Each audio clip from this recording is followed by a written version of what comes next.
Friends, நடந்து முடிஞ்ச west Indies vs south Africa மேட்ச்சில் சவுத் ஆஃப்ரிக்கா அணி கடைசி பாலில் திகில் வெற்றி பெற்றதுனால அரையிறுதிக்கு கெத்தாக தகுதியாயிருக்காங்க. வெஸ்ட் இண்டீஸ் அணி சொந்த மல்ல தோல்வியை தழுவி அரையிறுதிக்கு போகாமல் வெளியேறியிருக்காங்க.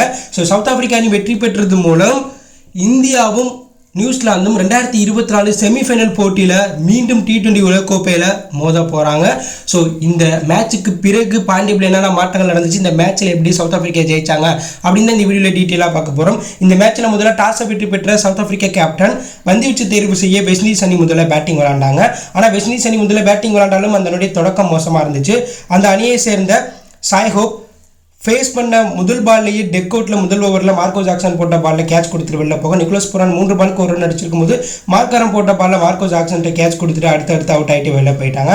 அதற்கப்புறம் உள்ள வந்த ராசன் ஸ்டேஸ் பொறுமையாக டெஸ்ட் மேட்ச் விளாட தொடக்கத்திலேருந்து அதிரடியாக விளாண்ட கெயில் மேயர் 34 பாலுக்கு 35 ரன் அடிச்சிருக்கும் போது அவுட் ஆயிட்டாங்க. அதுக்கப்புறம் உள்ள வந்த ராமன் பவல் 2 பாலுக்கு 1 ரன்லையும் ரூதர் போர்ட் 4 பாலுக்கு டெக் அவுட்டில் அடுத்தடுத்து அவுட் ஆக பொறுமையாக டெஸ்ட் மேட்ச் விளாண்ட ராசன் சேஸ் 42 பாலுக்கு 52 ரன் அடிச்சிருக்கும் போது சம்சி போட்ட பாலில் ரபடாட்ட கேட்ச் கொடுத்துட்டு வெளில போயிட்டாங்க. ரசூல் 9 பாலுக்கு 5 ரன் அடிச்சிருக்கும் போது 2 அவுட் ஆகிட்டு வெளில போக அகிலா கேசன் 11 பாலுக்கு 6 ரன் அடிச்சிருக்கும் போது அவுட் ஆயிட்டாங்க.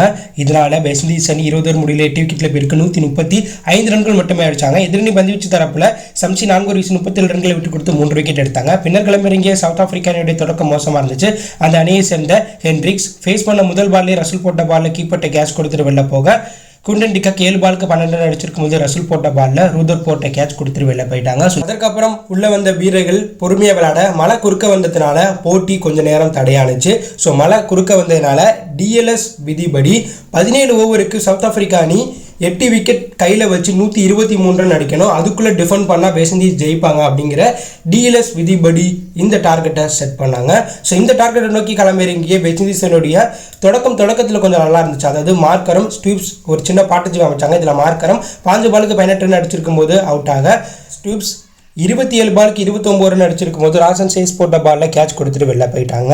ஹென்ரி கிளசன் 10 பாலுக்கு 22 ரன் அடிச்சிருக்கும் போது அவுட் ஆக முக்கியமான நேரத்தில் டேவிட் மில்லர் 14 பாலுக்கு 4 ரன் அடிச்சிருக்கும் போது அவுட் ஆயிட்டாங்க. ஒரு கட்டத்தில் கடைசி 10 பாலுக்கு வெற்றி பெற 13 ரன் தேவைப்படும் போது மகாராஜ் அவுட் ஆயிருப்பார். மகாராஜ் 6 பாலுக்கு 2 ரன் அடிச்சிருக்கும் போது அவுட் ஆக அந்த ஓவரில் அதற்கப்புறம் உள்ள வந்த ரபாடா பைஸில் 2 ரன் ஓடி இருப்பார். கடைசி பாலை பவுண்டரி அடிச்சிருப்பார். இதனால கடைசி 6 பாலுக்கு வெற்றி பெற 5 ரன் தேவைப்படும் போது மார்க்கோ ஜாக்சன் 6 அடித்து முதல் பால்லையே வெஸ்ட் இண்டீஸ் அணியை வீழ்த்தி சவுத் ஆஃப்ரிக்கா அணியை வெற்றி பெற வச்சிருப்பார். இந்த மேட்ச்சில் மார்க்கோ ஜாக்சன் 14 பாலுக்கு 21 ரன் அடித்து கேம் செஞ்சராக மாறிட்டார். சவுத் ஆஃப்ரிக்கா அணி 16.1 ஓவர் முடியல 7 விக்கெட்டில் போயிருக்கு 124 ரன் அடிச்சதுனால சவுத் ஆஃப்ரிக்கா அணி சூப்பர் 2ல் விளையாண்ட 3 மேட்ச்சில் 3 வெற்றி பெற்று 6 புள்ளிகளோட சூப்பர் 2ல் பாயிண்ட் டேபிளில் முதலிடம் பிடிச்சு செமிஃபைனலுக்கு தகுதியாயிருக்காங்க.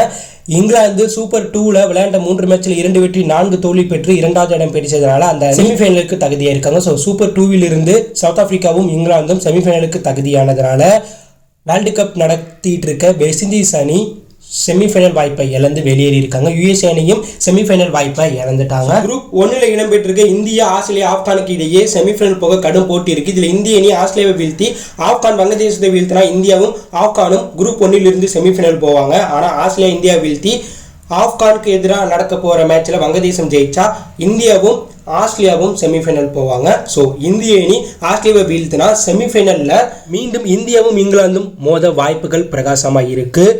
ஸோ வெஸ்ட் இண்டீஸனுடைய தோல்வியை பற்றி என்ன நினைக்கிறீங்க? இந்தியாவும் இங்கிலாந்தும் மீண்டும் செமிஃபைனல் 1ல் மோதினா யார் வெற்றி பெறுவோம் அப்படிங்கிற கருத்தை கமெண்ட்ல லீவ் பண்ணுங்கள். மறக்காம நம்ம சேனலை சப்ஸ்கிரைப் பண்ணி ஃபாலோ பண்ணுங்கள்.